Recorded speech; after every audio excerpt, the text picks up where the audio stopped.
What's up? I'm Jared Harris, and this is episode 42 of Beats by Jer.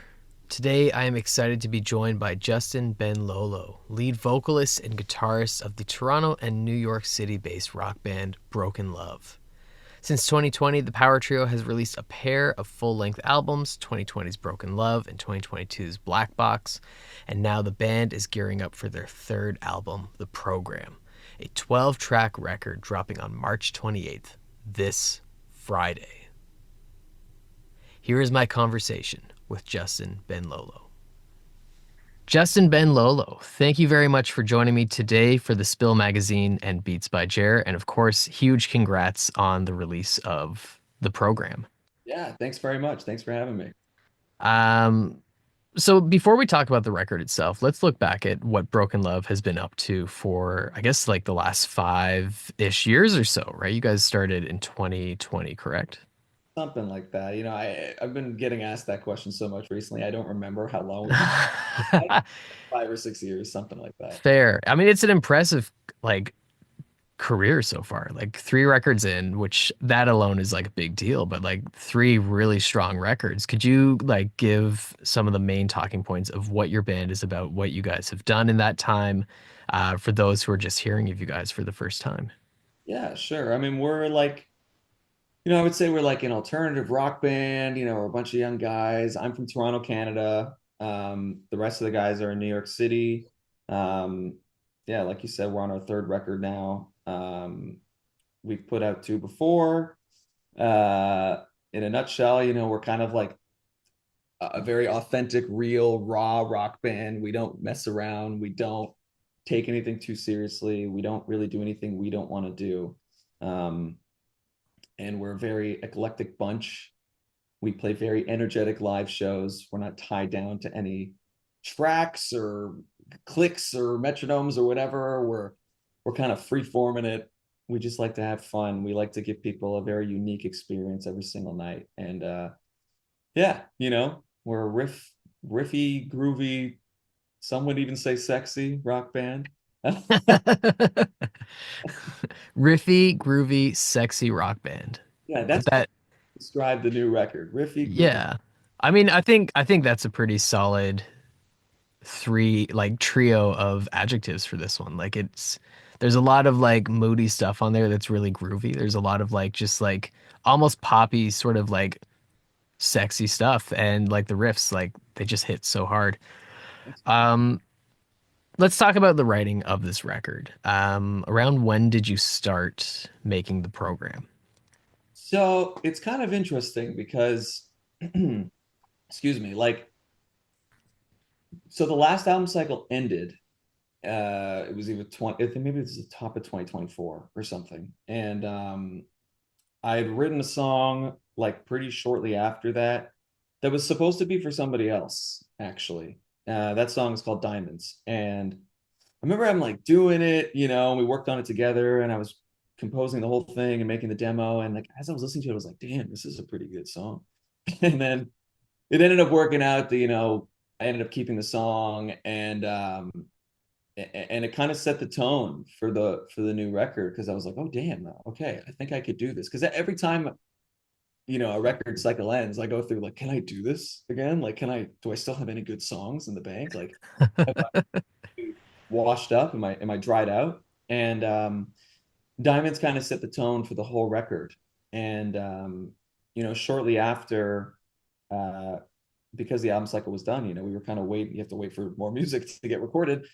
My friend had moved to Charleston, South Carolina, where I ended up visiting him for what turned out to be at least 2 months or something like that. And I brought all my gear, brought my computer, my speakers, and microphones, and whatever, my guitars, and I ended up just kind of like setting up shop in his house and ended up writing basically most of what the record ended up being. I mean, we went out there and we made a lot of friends together. We had a lot of really fun experiences. The environment was very inspiring. I mean, it was all beachy and palm trees and hot and sunny, unlike Toronto, which is mostly pretty cold. Not. And Just not hot and sunny. so it sort of became this. this like interesting experiment where I kind of got to do a destination record without even meaning to do it. I mean, I didn't realize that I was writing what was going to become the program Mm, while I was doing it. So it was really really cool to actually get that experience, and you know, a lot of the music we were listening to, like you kind of said, you know, there was a lot more like pop influence on this one, and excuse me, there was a lot more R&B and funk and disco, and that's probably because we were going out and we were going all these like disco bars, and we were partying to like basically funk music only, you know. So a lot of the listening cool. doing was different this time around. You know, I wasn't kind of doing my usual like, all right, bunch of Led Zeppelin, bunch of Black Sabbath, bunch of Soundgarden, like, you know, it was kind of exclusively like Prince and Michael Jackson, and we were listening to like Dua Lipa and The Weekend and like stuff like that, and it kind of shaped, I think, a lot of what this record came out to be. So That's um, really interesting. yeah, you know, I think with rock, it's like it's very easily to become jaded, especially when you're in it. You know, a lot too. It's Mm, kind of hard for me to get into a lot of new rock bands per se, because I feel so connected to it. It's hard to to separate myself from comparison in that sense. But when I'm listening to other genres, you know, I don't even see myself in that world, so there's nothing for me to compare to. And I love all that music. You know, yeah. I'm just a rock guy. I love funk and R&B and disco and all that kind of stuff. So it was really cool to sort of like lean into that a little bit more and commit to like a conscious change. I mean, I think that when you're on your third record, you really have to make uh, you know, a change. Like people Mm, have heard people have heard the first two records. You know, they don't need the same record again. You of know, and course. like your second record is always kind of like an extension or like a upgrade to your first. You're kind of doing everything a little bit bigger, a little bit better on your second record. Mm. Your third record has to be a little bit of a departure, you know. So we have this kind of body of work now where people can choose their favorite era at this point. So I mean, that's kind of like the Led Zeppelin model right there, right? of Like the course, third one being that beginning of that departure, right? But absolutely. You know, you got to try something different. You know, you for go sure. on the third record, you know, do that, of course. But I think, you know, I've done a few of these now today, and it's like every single person's been like, "Hey, there's a little bit more like poppy influences," and I'm like, "Yes, thank you. That was intentional." You know, I like think it really comes through in the choruses, especially. Like, I found a lot of the verses on the album are very gritty. Like, they might be groovy, but still kind of riffy. And like the choruses are just so strong, so refined. Like, every one of them sounds like it could be an anthem. Every one of them sounds like it's easy to imagine an audience singing it back to you. And I think, like pop music is live or die by the chorus. I mean, like all popular music is, but like pop music especially is like the song is only as good as the chorus. But like this album is just chorus after chorus. It's like yeah, it's really strong. I appreciate that. You know, I mean, we love pop music. It's like there's nothing to shy away from. I think in an era like now, people have become much less pretentious about their genre and like Mm, what they associate themselves with, you know? Like I think it's finally we've gone to the point where you could be a rock guy and like disco, whereas like if you said that in 1978, you know, you might get into a fist fight. yeah. Yeah. So I think it's cool that we could finally do that. And now genre is kind of meaningless. Like it's like so many of the big bands that are killing it right now are all doing this like wild thing where it's like, I mean, look at a band like Sleep Token. It's like metal, Mm, it's like genty, and then it's like full out R&B, like smooth, like almost jazz fusiony sometimes. It's like, and there's so many, I mean, like our guy like Hardy or something like that. It's like there's so much happening nowadays that I feel like genre bending is kind of where we're at now. I don't think that we, you know, did like a crazy genre bend. And I'm sure it's like we can nitpick and say, like, oh, well, this is poppy, this is funky. But I also feel like a lot of people that are fans of the band are going to hear it and go, oh, it just sounds like Broken Love, you I mean, know? like, but like that just means you have distinctive sound to you guys, right? Like to me, it sounded like a Broken Love record, but I could hear that there were these differences. Um, you touched on so many different things from my notes, so we're gonna like kind of like not really backtrack on this, but like I think you mentioned a lot of like really interesting things. And starting with the idea of differences between this record and your previous work. In the press kit, it mentioned something along the lines of you previously putting parameters on yourself and the band, and this time you were just kind of more open to everything. Was that specifically in reference to like the funk, the pop, the disco influences, or were there other elements to that you chose to kind of you know, allow for those what were previously like hard like stops to just come into play?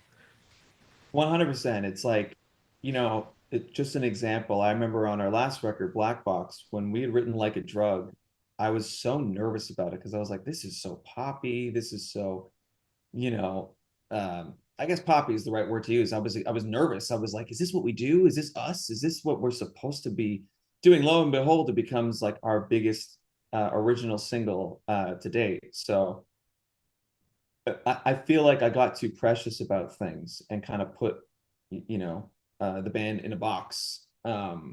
Whereas like it doesn't really matter anymore is what I was kind of getting at. And I Mm, also kind of gained that perspective as I've gotten older. I think that when I was younger, I was a little bit more dead set in my beliefs, and I needed to really just like, you know, stay true to myself in that sense. But really it was because I was worried how other people would perceive me.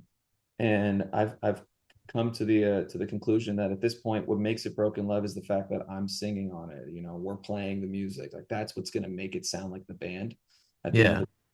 And why tie yourself down to things because you feel like you should do it a certain way? I mean, it's interesting because nobody has told us, what we should be doing, and we've been very lucky in that regard. That like, our record label or management or anything, nobody's like on our backs being like, you need to sound like this, so we've always had the creative freedom to kind of do whatever we wanted, which is very, very cool. But I kind of put those parameters on myself, Mm, um again, out of fear of like judgment of what people might think, and I think also being on a third record, you have to be a little bit more ambitious. So I kind of said, you know what, let's just do what feels right. And in the past, if I have a whole folder full of all kinds of demos that never got turned into songs, and a lot of them actually sound more like this record than the last two. Because I think I was always kind of trying to make a record like this, but I just didn't know if it was going to be perceived the right way. And I was worried, what if we do something a little bit more disco? What if we do something a little more poppy? Is that cool? You yeah. know? Was there And a moment when you were writing this record and you realized that you were going more in that direction, that you went back to those demos, or were you like, you know what, completely fresh start as you kind of like go down this new path? well, I would say that like the first song that kind of like kicked off the kind of more like disco-y funky feel was like I wrote this song called Shades of You, and I Mm, come back from the club and like I'm not really a club guy, but anyways, when I came back, I kept hearing that like disco with the two kind of thing. And I like was laying down in bed with a bass, and I was kind of out of my mind. And I just kept like kind of playing a riff to that beat in my head. And I was like, damn, this kind of has like a dance feel. And then I ended up, laying it down the next day, and I was like, wait, we can push more into this. And I remember again with the song I Like a Drug, like that ended up being our biggest song to date. And mm, that song sort of like paved the way for what this record could be, because I feel like that song's kind of an outlier on Black Box. And I feel like this record, I tried to kind of go more in that direction than say like a Dead Weight or, Under the Knife or something like that. And even some of these songs, like a song like Shiver, the last song on the record, is a demo that I wrote like 6 or 7 years ago that I just never got to work, you know? And when I listened to it, I was like, oh, I finally found a home for it. It finally works.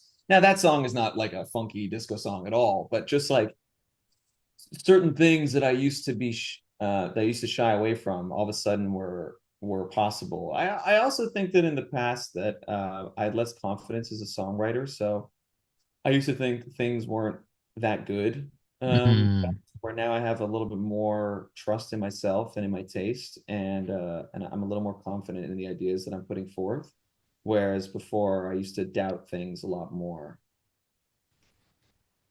Yeah.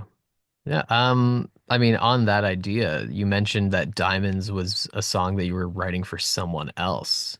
Do you often now write with other people for other people, or is that kind of a new thing?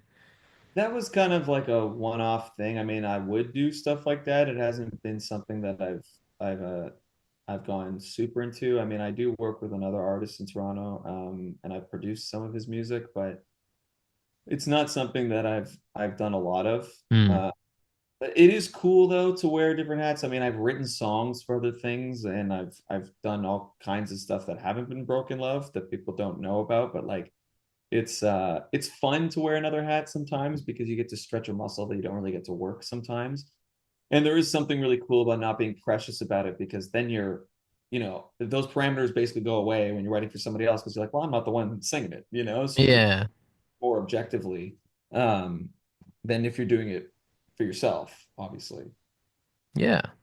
Um, Now you went down to South Carolina with the intent of writing. Did you intend to make a whole record? Was it like were you looking for a break? What was the original intention with South Carolina and what about it made you stay as long as you did?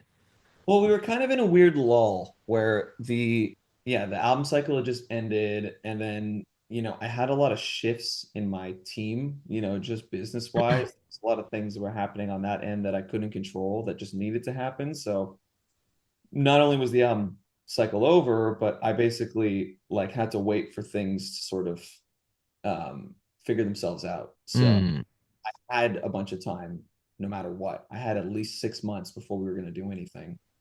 And especially when you're touring as much as we do, like you don't get a lot of time like that. And then when you do, you basically have to write your next bunch of songs yep. because I'm not a kind of guy that writes on the road. There's just not enough time to do something like that. And one of my best friends, we grew up together here, and he went to law school in Charleston, and he was like, "Just come down, man. Like you got all this time, you're doing nothing. You get to hang out with me. It's a really great place. Just come down." And I was like, "Okay, I'll come down for a week," and I loved it. Of course, I brought all my stuff, like I said, just in case something would happen. I wasn't intending on writing a full record, but it just ended up happening. Sometimes when the inspiration strikes, and it's like inertia. It's like once you start getting it rolling, it's like all of a sudden things are just happening. And once I decided I was writing a record, it becomes like a job for me. I'll wake up in the morning and the first thing I'll do is I'll sit at my computer, I'll make a coffee, and then I'll start laying out riffs and laying out ideas and just kind of treating it like a job every single day. Um, so that's basically what I did. I was only there because it's one of my best friends, and it just happened to be uh, it happened to turn out the way it did. And while we were there, I was like, let's call Anton, our producer, and be like, we're booking the record. Let's just do it. The record's not even done, but let's just book the time so that by the time it comes, Mm, an objective point. Like I know that at this date I have to have all the songs done. yeah. You know? Now, in between that and recording it, like you talk about writing like as if it like you are not clocking in but kind of clocking in, right, and doing this daily. It seems like it's a largely solo process, but there was a moment where you worked with Michael Schumann from Queens of the Stone Age. How did that come about, and like what was that experience like? mean, that was rad. So, I mean, essentially, I have my publisher Emmy. She had started working with him, and she called me and was like, we were talking about music and all that kind of stuff, and said that she had just started working with Mike, or had been trying to work with him or something. She knew him basically, and said, yeah, like he's open to doing sessions. And I guess sent him some of our songs, and he was like, "This is cool. I'll do something with these guys." And long story short, when I was in LA actually making the record, we took a day and me and Anton went over there to his house, and It's really interesting when you get to write with somebody you're a really big fan of, because Queens of Stone Age is one of my favorite bands of all time. Mm. And when we were in his studio, it's it's like, he's sitting at the computer like making a demo, and like there's just all these plaques on the wall, all these gold and platinum records.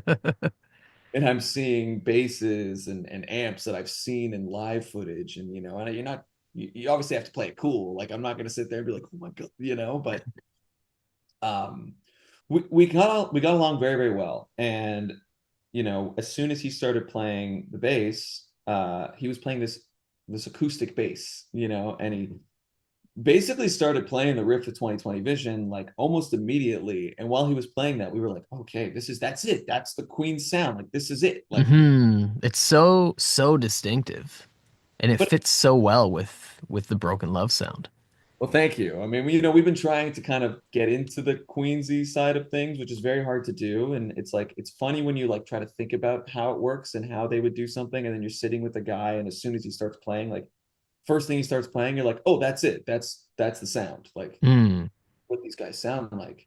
And me and Anton just picked up two guitars, while he was playing the bass, and we literally pieced together like the whole composition, basically, at least riff wise, in like 10 minutes. Like it was just like, there it is. Anton was playing this like part that's like all over the song, and him and I were like doubling the riff and adding all these cool turnarounds and stuff, and like that was it. We ended up basically just writing most of the music when I was there, and we maybe wrote like the first verse or something, and then I ended up taking it home here and kind of finishing the rest and adding the chorus and writing the rest of the lyrics and coming up with the concept for it lyrically. But it was a very, very cool experience. Yeah, I bet. I bet. Queens of the Stone Age, like, come on. I'm curious about the name of the record. What does the program mean to you? So it's funny, like my best friend that I was with, he kept saying like, "Oh, let's go here tonight. It's good for the program." "Oh, don't do that. It's bad for the program." And we just like kept using this term, "Oh, it's good for the program. It's good for the program." And it was kind of funny at first, and then all the friends that we made there, we kept calling ourselves the program. Like that was our group. We were the program. And we would text each other in this like group. We'd be like, "Hey, programmers, today we're going to be going to blah, and if you want to come here for some margaritas after, we're going to do this." And then as I was writing the record, I kept thinking, I was like, the program. I was like, that's kind of like an ominous name. Like, Feels very Matrix. yeah, like what does it mean? I know that to us it just meant like a fun little group of friends, but I feel like people can really dissect it and get really deep about the program, and then you could also use it in like a kind of quippy, like cheeky way where you can be like, all right, tonight, let's listen to the program, or like, um, could somebody throw on the program? And it kind of sounds like something you would say about like, any kind of media or anything like that. But it kind of sounded interesting to me after the fact. And it just ended up, I mean, it made sense that it ended up being the name of the record, because it's the term we kept throwing around as like a kind of overall overarching theme of life, like the program. What is it? That's life, you know? So, um, yeah. And I can't even take full credit for it, because he actually started saying it first. And I was like, oh, that's interesting. Cool, yeah. Um, do you have a favorite song on the record? At first, my favorite song was Unholy. It's a good 'Cause one. I like that one. thank you. We had never done anything like that before, because it's kind of like In Sync meets Black Sabbath. It's like it's like super boy bandy, almost like vocally, but then it's like also juxtaposed with like some of the most evil metal riffing. It's like all evil notes. Mm, So I thought that was really interesting at first, and that was probably my favorite at first. And then I grew to love like Rearview Mirror became one of my favorite songs, just because of like that that's probably my favorite on the record. it might be my favorite because I think the emotional weight of it is very heavy, lyrically, and it's very epic, for lack of a better term. Uh, but also I love that it's a shuffle. We haven't really done many shuffles, so I like the shuffle feel on it, and Mm. the drums are really awesome on it. Those two are probably two of my favorite. It's hard to name a favorite. It's like Yeah, of course. you know. But I think that Unholy was the first song we did where I was like, whoa, this is different. This is actually different. I don't think anybody has heard us do something like that before. So that has a special place in my heart. I think 12 Wings is an awesome song. I love that song a lot. Kind of going more into our like Tame Impala Arctic Monkeys kind of vibe. Um, yeah, and Cruel's got to be one of my favorites because I feel like Cruel is like it's like again one of the most ambitious things I think we've done where like the verses are kind of poppy, they're kind of, Justin Timberlakey boy bandy, and then the chorus is like this big soaring epic chorus that we also kind of shy away from sometimes, like I try not to write like massive choruses, or I didn't try to write them before, and I feel like that was like, I was like, let's just write like a huge radio song, like let's just see if Mm, we do it, as like a little experiment. And I think what makes it work for me is that like that big rock chorus is kind of, is juxtaposed with like this really poppy R&B verse, and I think that genre bending thing is what makes it really interesting to me. Uh, yeah. Vocally, it's one of the like to me one of the best songs I've ever laid a vocal on. So I think that I'm really proud of that performance as well. It's super strong for sure. I just noticed you've got the love symbol tattooed on your hand. Yes, sir. Yeah, was that, I know you said you were listening to a lot of Prince with this record. Was that was that like a new addition, or is that something like have you always been so super into Prince? Oh yeah, I mean I've been into Prince since his Super Bowl halftime performance. I mean Okay, yeah, sick. that was probably the first Super Bowl performance I watched, and I didn't know he was such a great guitar player amongst being, Mm, all around musician. I mean, he's yeah, yeah. great at every instrument. But I always thought his music was really cool and funky and fun, and but I just didn't know he was such a shredding guitar player. Yeah, I think like he's still kind of underrated in that. I've got the same thing like on my Oh, really? arm, yeah. Kid, man. But like, yeah, you mentioned him like in terms of listening in South Carolina. I was like, whoa, like was it like that much of an influence? Oh, I've loved Um, Prince. yeah, Prince rules. Being Anyways, I know we're running short on time, so I just have two final ideas here. Post-release, are there plans for a tour? Is there anything being announced for the rest of the year that we can discuss? we're working on stuff. There's nothing I could really like say right now that's set in stone, but we're just waiting for the record to roll out and radio to pick up and all that kind of stuff. And then we're probably going to be out there sometime in the summer. Cool, cool. And the final question that I leave everyone with, what are your three desert island records? Oh boy. Um, Zeppelin 2 for sure. You know what? That's one that doesn't get called out a lot. Like when people go for Zeppelin records, they don't often say Zeppelin too. Zeppelin 2 is the best Zeppelin record. I'm gonna do Zeppelin 2. I'm gonna do Soundgarden Super Unknown. Mm. And then I'll probably do, believe it or not, this might be crazy. I'm gonna do Off the Wall, Michael Jackson. I mean, that's not crazy at all. That's a fantastic record. I think those three will get me by just fine. Nice, nice. Justin, thank you very much for joining me today for the Spill Magazine and Beats by Jer. And once again, congrats on the release of the program. Thank you very much, man. Thanks for having me. No problem. Appreciate it. Thank you for listening to my conversation with Broken Love's Justin Benlolo. The program is available on all digital platforms on March 28th. Additionally, you can pre-order physical formats, both vinyl and CD, via their online store. Tune in for another new episode in 2 weeks. I'm Jared Harris, and this is Beats by Jer.